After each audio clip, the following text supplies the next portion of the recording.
Hello बच्चों, नमस्कार, जय श्री कृष्णा। कैसे आप लोग? बढ़िया। चलिए, तो आज हम आप लोगों के साथ 12th बायोलॉजी का ह्यूमन रिप्रोडक्शन का चैप्टर नंबर 3 का लेक्चर नंबर 6 डिस्कस करेंगे, जिसमें हम आप लोगों के साथ आज डिस्कस करेंगे आज हिस्टोलॉजी ऑफ सेमनीफेरस ट्यूब्यूल्स। हम सेमनीफेरस ट्यूब्यूल्स का हिस्टोलॉजी डायग्राम बनाएंगे और हम देखेंगे सेमनीफेरस ट्यूब्यूल्स के अंदर किस तरह से किस प्रोसेस के थ्रू हमारा स्पर्म फॉर्म होता है। ठीक है, तो चलिए आज हम आप लोगों के साथ डिस्कस कर लेंगे सेमनीफेरस ट्यूब्यूल्स का हिस्टोलॉजी डायग्राम। तो आप सब लोग हेडिंग डाल दीजिए,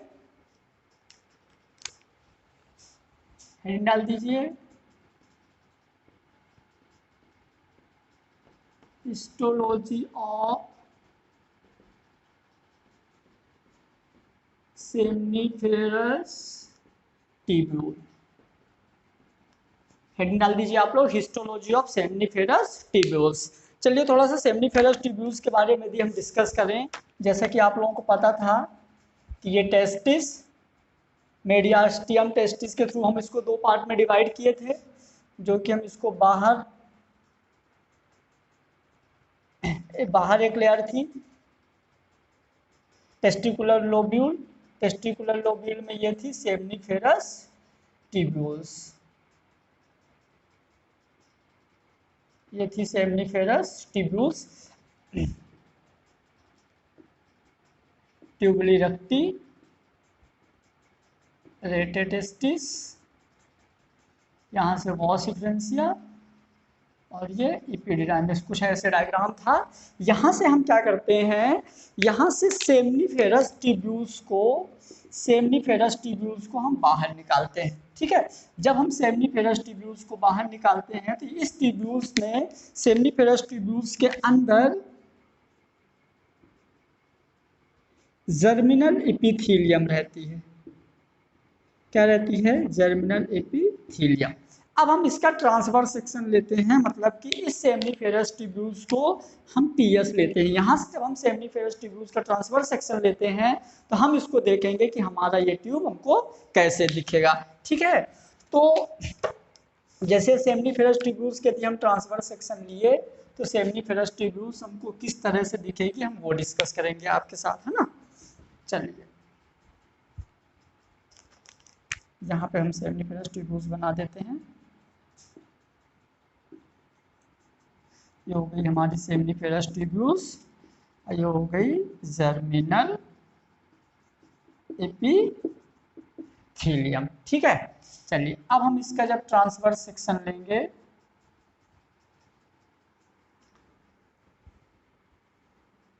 मतलब ये हमारा हो जाएगा टीएस ऑफ सेमनीफेरस ट्यूब्यूल या हिस्टोलॉजी। सेमनीफेरस ट्यूब्यूल्स की हम यहाँ पे आपसे हिस्टोलॉजी डिस्कस करेंगे। तो सबसे पहले अपन क्या करते हैं, देखिए हिस्टोलॉजी डिस्कस करेंगे तो हम एक काम करते हैं, सबसे पहले सेमनीफेरस ट्यूब्यूल का हिस्टोलॉजी में हम सबसे पहले इसका आउटर लेयर फॉर्म कर लेते हैं। ये हमारा हो गया सेमनीफेरस ट्यूब्यूल का आउटर लेयर, जिसको हम बोलेंगे ट्यूनिका प्रोपिया। क्या बोलेंगे? ट्यूनिका प्रोपिया। मतलब कि ये हमारे सेमनीफेरस ट्यूब्यूल्स का आउटर लेयर है। मतलब ये हमारा हो गया ट्यूनिका प्रोपिया। अब ट्यूनिका प्रोपिया के बाद ये हो गया हमारा ट्यूनिका प्रोपिया। ट्यूनिका प्रोपिया के बाद एक लेयर होगी जिसको हम बोलेंगे, ये ट्यूनिका प्रोपिया के बाद एक लेयर बनेगी,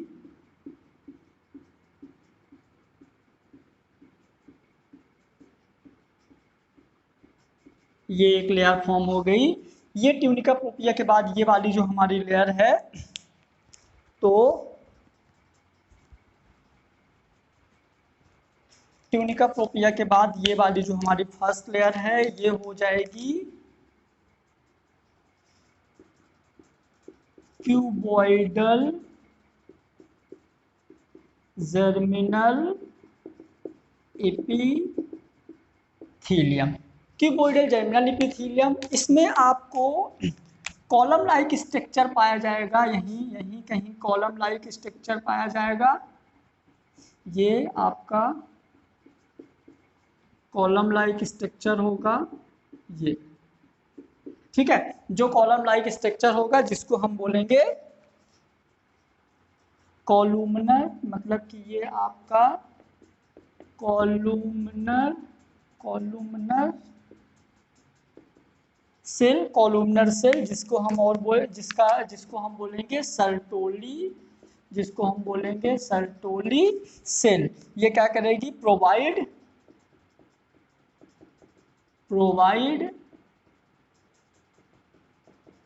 न्यूट्रिशन, है ना। ये स्पर्म को प्रोवाइड न्यूट्रिशन, किसको, स्पर्म को। ये सर्टोली सेल है। कोलुमनर लाइक सेल, जो कोलुमनर सेल है, सर्टोली सेल जो है हमारा, जिसको हम सर्टोली सेल बोलेंगे, ये प्रोवाइड न्यूट्रिशन, स्पर्म को न्यूट्रिशन प्रोवाइड करेगी हमारी, ये है ना कोलुमनर लाइक सेल।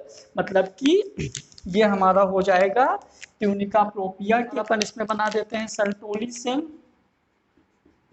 ये हो गई, ये हो गई,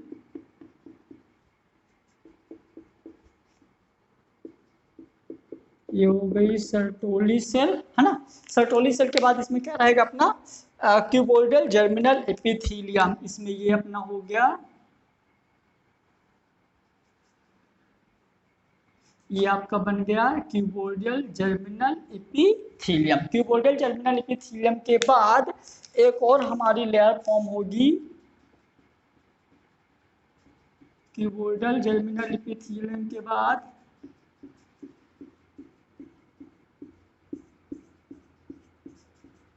एक और लेयर बनेगी जिसको हम बोलेंगे, क्यूबोइडल जर्मिनल एपिथीलियम के बाद एक और लेयर बनी जिसको हम क्या बोलेंगे, स्पर्मेटो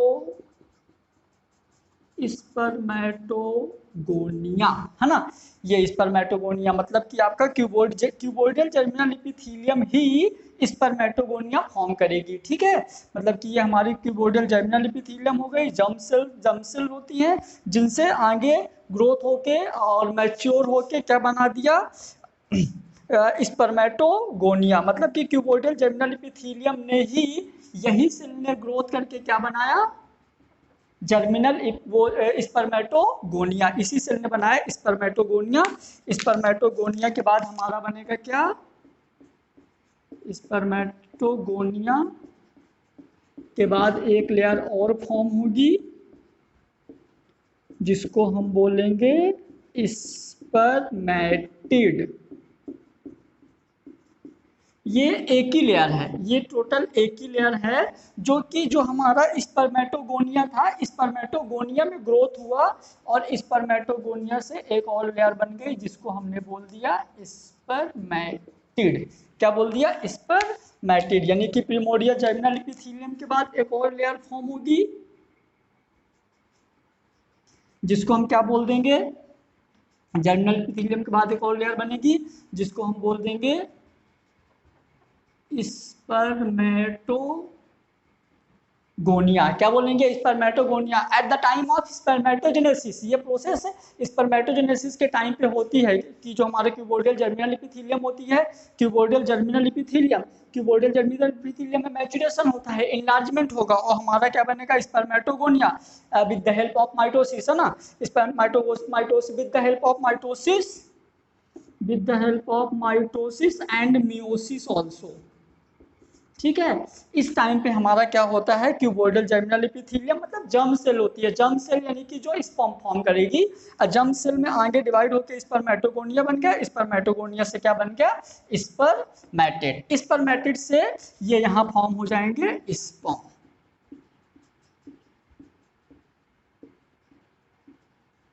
ये यहाँ फॉर्म हो जाएंगे स्पर्म।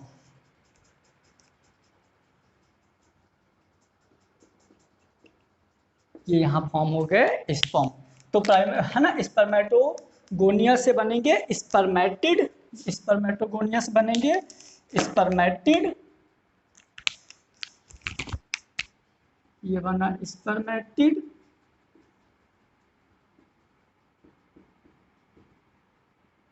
ये बना स्पर्मेटिड, देन इसके बाद यहाँ बन जाएंगे स्पर्म, जो कि 1 ml सीमेन में 20 to 120 मिलियन होते हैं। ठीक है, तो हो गया हमारा स्पर्म फॉर्म हो गया सेमनीफेरस ट्यूब्यूल्स में। अब क्या होता है, कुछ हार्मोन्स होते हैं जो कि इस प्रोसेस के लिए हेल्प करते हैं। तो यहीं पे यानी कि जो हमारा ये इंटरस्टीशियल स्पेस है, जो हमारा इंटरस्टीशियल स्पेस है, मतलब कि आप लोग याद करिए जो हमने सेमनीफेरस ट्यूब्यूल्स बनाया था, सेमनीफेरस ट्यूब्यूल में ये था cuboidal germinal epithelium, cuboidal germinal epithelium में जो ये वाला स्पेस था इंटरस्टीशियल स्पेस, तो यहाँ पे प्रेजेंट होती है लीडिंग सेल। कौन सी सेल होती है यहाँ पे? लीडिंग सेल प्रेजेंट होती है।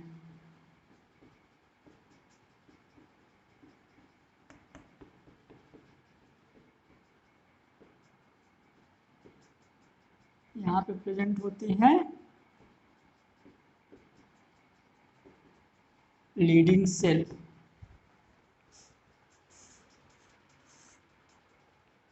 लीडिंग सेल होती हैं जो कि एंड्रोजन सिक्रेट करेंगी।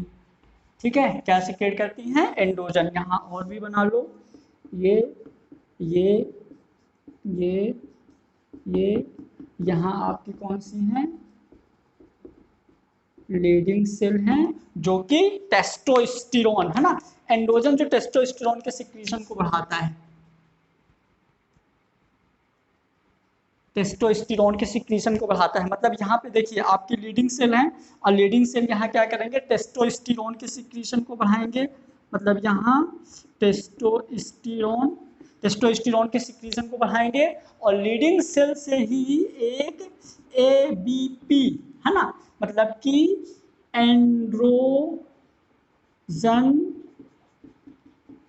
Binding protein, androgen binding protein release होता है जो कि स्पर्मेटोजेनेसिस प्रोसेस को, जो कि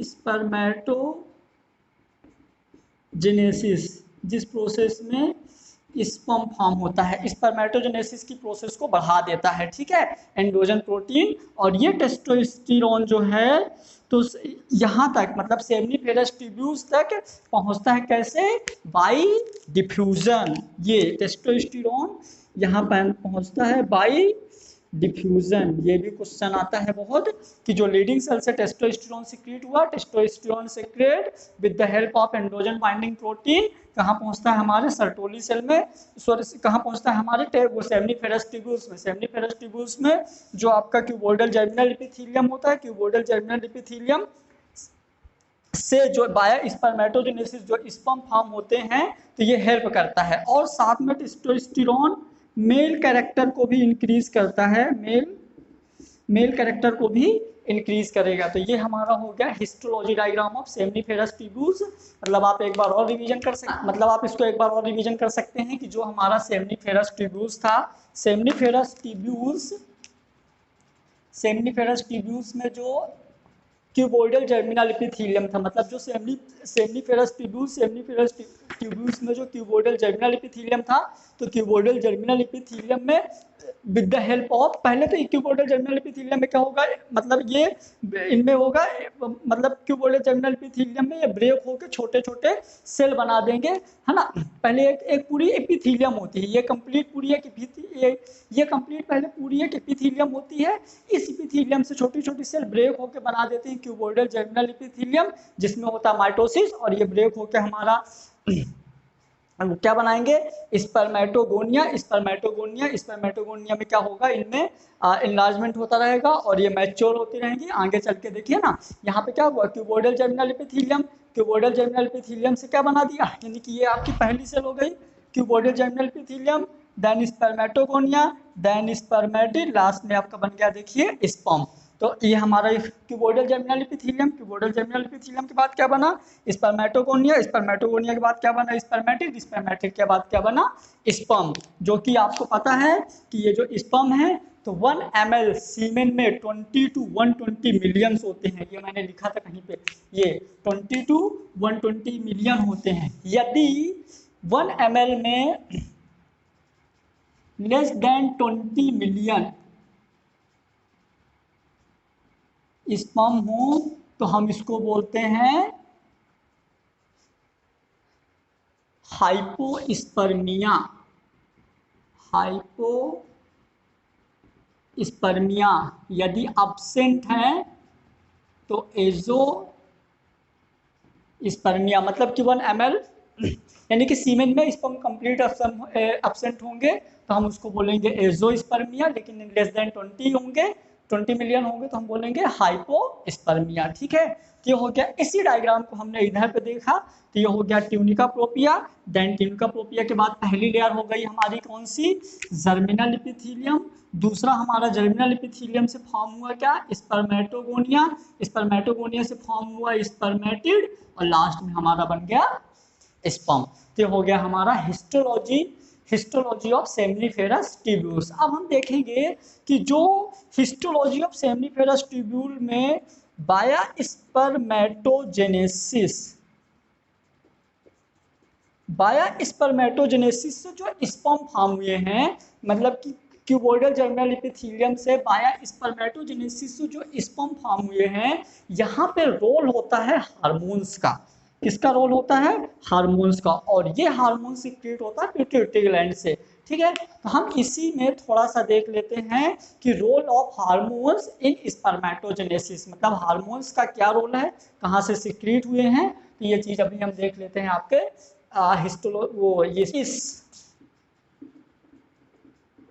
यदि हम सर्टोली सेल के फंक्शन की बात करें तो क्या क्या काम करती है। तो पहला फैगोसाइटोसिस ऑफ डेड स्पर्म। जैसे किसी स्पर्म की किसी रीजन के वजह से डेड हो गई तो उस स्पर्म का फैगोसाइटोसिस कौन करेगा, सर्टोली सेल। दूसरा प्रोवाइड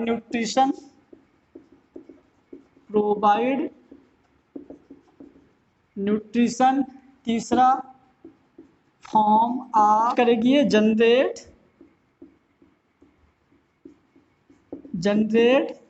इनहिबिट। अब हम इन तीनों चीज को थोड़ा डिटेल से देखते हैं कि कैसे, मतलब सर्टोली सेल कैसे फैगोसाइटोसिस और क्या करता है। तो मान लीजिए कि ये अपनी सर्टोली सेल है, ये अपनी सर्टोली सेल है। ठीक है,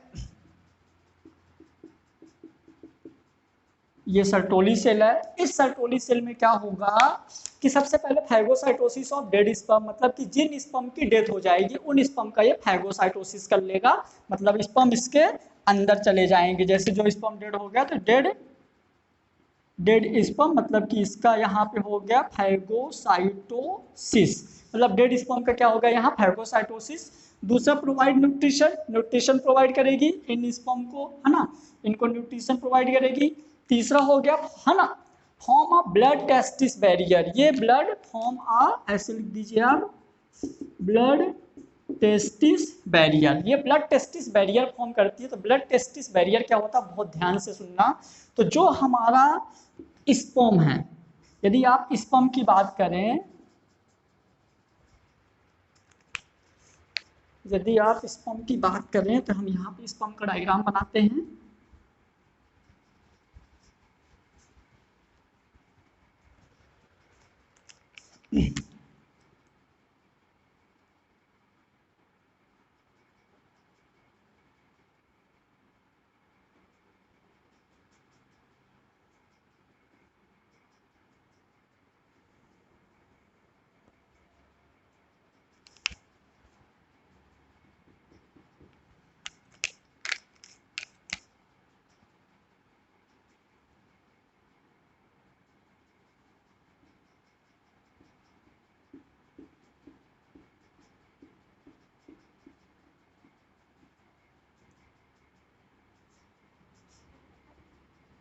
हेड, नेक,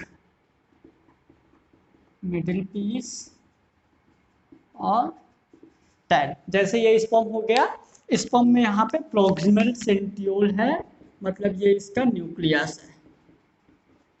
जिसको हम बोलेंगे प्रोक्सिमल न्यूक्लियस, है ना।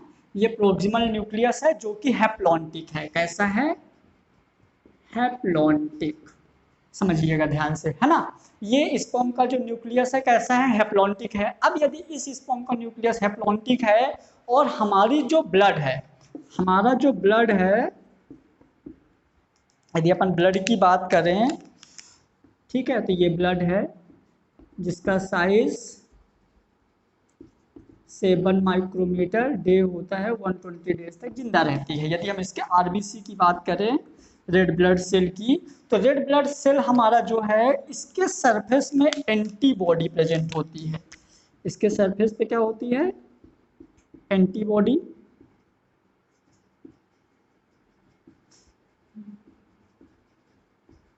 जो कि 2n है। बाकी हमारे बॉडी की सेल कैसी है? डिप्लॉन्टिक है।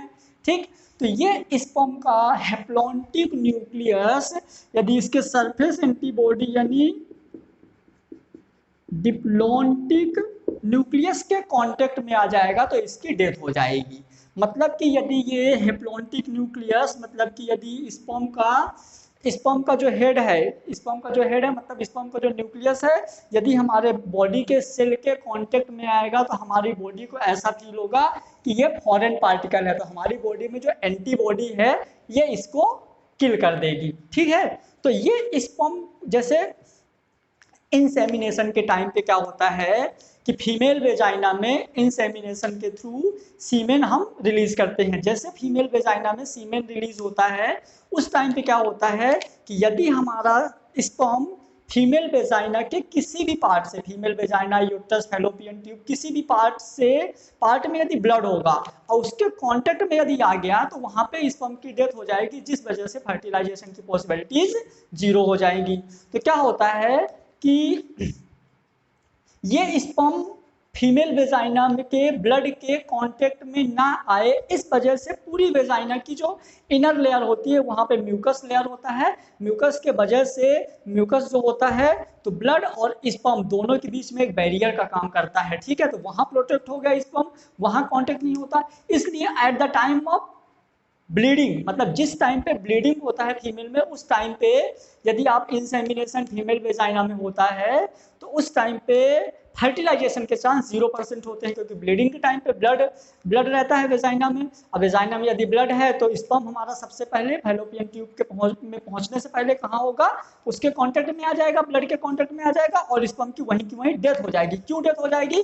क्योंकि स्पर्म हमारा हैप्लॉन्टिक है, हमारे बॉडी की सेल डिप्लॉन्टिक है। हमारी बॉडी के सेल को ऐसा फील होगा कि स्पर्म फॉरेन पार्टिकल है। जैसे बैक्टीरिया और वायरस वगैरह हमारे अंदर इन्फेक्शन होता है तो क्या होता है? हमारी बॉडी उनको मार देती है, जिस वजह से हमारी बॉडी में इन्फेक्शन नहीं होता। सेम टू सेम जो फॉरेन पार्टिकल्स हैं, तो हमारी बॉडी को ऐसा लगता है कि स्पर्म हमारे बॉडी की चीज नहीं है, क्योंकि स्पर्म सिंगल एक ऐसा सेल होता है जो कि हैप्लॉन्टिक होता है। हमारी पूरी बॉडी की सेल कैसी होती है? डिप्लॉन्टिक। मतलब हमारी बॉडी की जो एंटीबॉडी है वो स्पर्म को एक्सेप्ट नहीं करेगी। ठीक है, तो इस टाइम पे क्या होता है, जो सर्टोली सेल होती है, बहुत ध्यान से समझना, इस टाइम पे जो सर्टोली सेल होती है तो स्पर्म जो है डायरेक्ट ब्लड के कांटेक्ट में ना आ पाए तो स्पर्म सर्टोली सेल के अंदर स्पर्म का हेड रहता है, ऐसे ऐसे ऐसे। मतलब यहाँ पे जो न्यूक्लियस है तो सर्टोली सेल क्या करता है? स्पर्म के लिए ब्लड टेस्टिस बैरियर का काम करता है सर्टोली सेल भी, है ना। और स्पर्म का हेड यदि अंदर हो गया मतलब ये इसके ब्लड के कांटेक्ट में नहीं आएगा। अब ब्लड के कांटेक्ट में यदि नहीं आएगा तो इसकी डेथ नहीं होगी। फिर जनरेट इनिबिन, ये इनिबिन का भी जनरेट करता है। ठीक, अब इसके बाद हम देखते हैं यहाँ पे कौन सा हार्मोन कैसे काम आता है। तो हम यहाँ पे देख लेते हैं हार्मोन्स रोल इन मतलब स्पर्मेटोजेनेसिस, मतलब कौन कौन से हार्मोन कहाँ से रिलीज होते हैं, कैसे रोल करते हैं। ठीक है।